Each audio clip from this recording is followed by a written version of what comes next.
video, I'll show you how to create your first course in Thinkific, step by step, from sign up all the way through to publishing your curriculum. First, I'll show you how to build your course curriculum using chapters and lessons to structure your course content. And then second, I'll show you everything else that you need to complete before you can sell your course.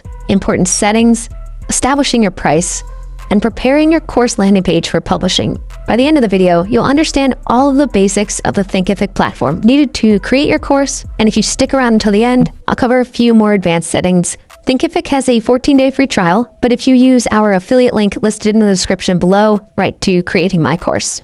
When you first sign up, Thinkific is going to highlight a few places within the application.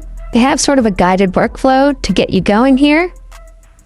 And we're going to create our first digital product.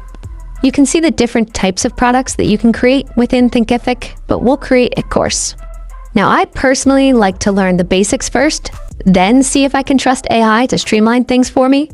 So for now, let's click Skip, Create Blank Product. And here we have our course creation dashboard. And we can see our course is titled New Course, and we can see that it is in draft mode.